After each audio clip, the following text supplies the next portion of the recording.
ये कोषागार पदाधिकारी हैं जो बहुत संवेदनशील अधिकारी, सुगर पासवान जी के बारे में लोग जानते हैं, बहुत अच्छे अधिकारी के रूप में उनको लोग जानते हैं। के ऊपर कल रात में जानलेवा हमला हुआ, वो तो कल बाल बच्चे, ये बताता है कि राज्य के अंदर आम जनता तो कहीं सुरक्षित नहीं है। हत्याएं आप लोग देख रहे हैं, कल ही हत्याओं के खिलाफ पटना में आपने देखा किस तरीके से मंत्री भागने लगे तो जनता ने उनको भी खदेड़ने का काम किया।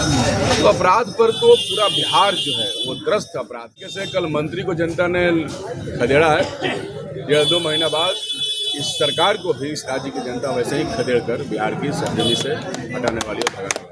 कर्मचारियों पर हमला करना बंद करो, कोषागार पदाधिकारी को न्याय दो। किसी कर्मचारी पदाधिकारी पर हम हमला बर्दाश्त नहीं करेंगे। अभी तो ये लड़ाई है।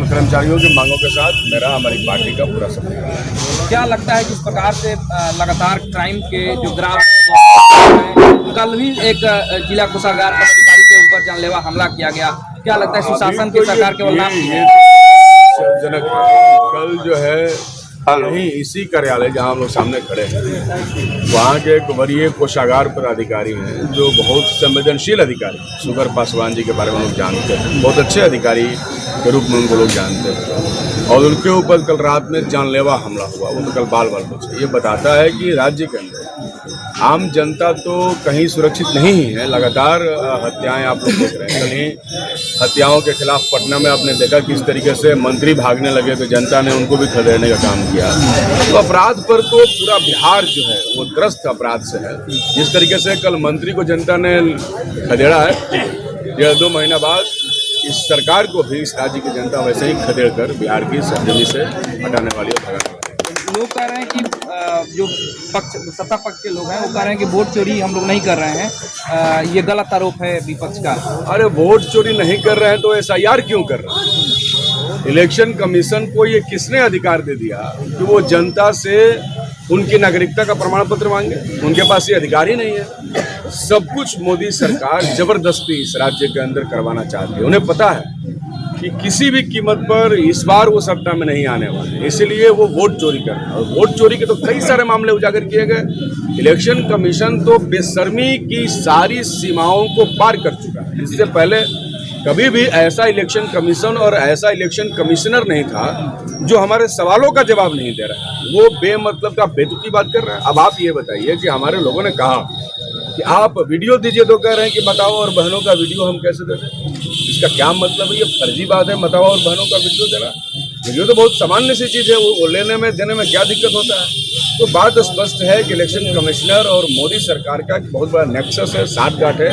ये दोनों मिलकर वोट चोरी करने में लगे हुए हैं। भाजपा वाले कह रहे हैं कि बहुत सारा घुसपैठिया है, सबसे ज़्यादा BLA भाजपा के पास, लेकिन भाजपा के किसी BLA ने एक भी घुसपैठिए के बारे में इलेक्शन कमीशन को कोई जानकारी नहीं थी। इसलिए ये नैरेटिव बनाने की कोशिश कर रहे हैं कि हम राज्य से घुसपैठिए को हटा रहे हैं। कल इलेक्शन कमीशन ने कहा कि 98% लोगों का अपडेट कर लिया गया।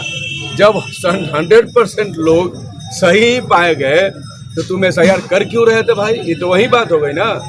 कर रहे हैं, पहले ने उन्होंने कहा कि काला धन लाने के लिए नोटबंदी कर रहे हैं, नोटबंदी भी हो गया, सारे परेशान भी हो गए, और बाद में बोला कि काला नोट मिला ही नहीं। ये वही हाल हो गया कि घुसपैठिए के लिए SIR किया और अंततः पता चलेगा कि एक भी घुसपैठिए मिला नहीं।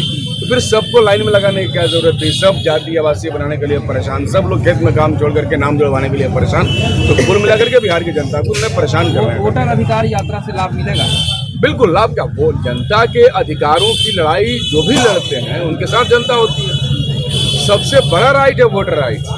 देश की आज़ादी के साथ बाबा साहब डॉक्टर अम्बेडकर ने जब संविधान लिखा उसमें एक समान वोट देने का अधिकार सबको दिया, राजा को भी और चपरासी को भी, मंत्री को भी, संतरी को भी, सबको एक समान वोट का अधिकार दिया। जिसके बाद समाज में एकता आया और समाज के अंदर समानता का विचार जो है वह स्थापित हुआ। इसलिए जो भी हमारे वोट की चोरी कर रहे हैं, हम अपने वोट के अधिकार को बचाने की लड़ाई लड़ रहे हैं। तो जो भी लड़ेंगे जनता के अधिकारों के लिए, जनता के साथ होंगे।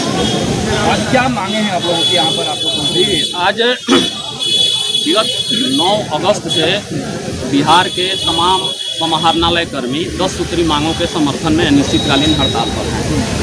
उसके परिप्रेक्ष्य में बक्सर जिला के समाहरणालय कर्मी भी गत 9 तारीख से अनिश्चितकालीन हड़ताल पर हैं।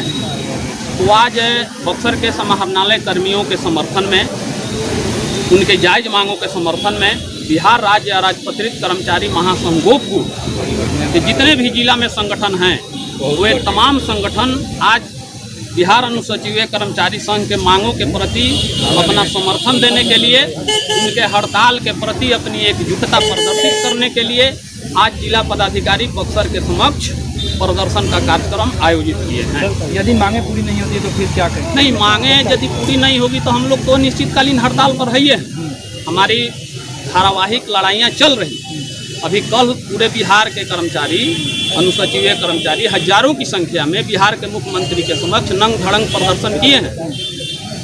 यदि ये सरकार प्रदर्शन से, हड़ताल से नहीं हमारी मांगों की पूर्ति करती है तो हम आने वाले समय में चक्का जाम, रोड जाम, ये तमाम कार्यक्रम जो है हम लोग करेंगे और पटना में धारावाहिक आंदोलन अनिश्चितकालीन हम लोग चलाएंगे। आपका परिचय?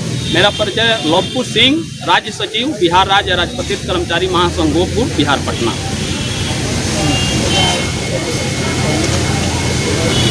क्या लगता है महासंघ गोपपुर का जो लड़ाई है वो कितना रंग लाएगा? पूरे बिहार में महासंघ गोपपुर के रंग ला करके छोड़ दिया, सरकार को घुटने पर ला।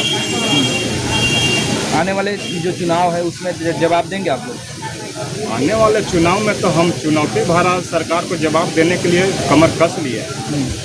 अगर सरकार हमारी बातों को नहीं सुनती है तो फिर भी हम लोग सरकार को बदलने का भरपूर प्रयास करेंगे। हम लोग कर्मचारी उसके साथ नहीं जाएंगे कभी भी। क्या परिचय हुआ आपका? महेंद्र प्रसाद, जिला सचिव, BMO बक्सर।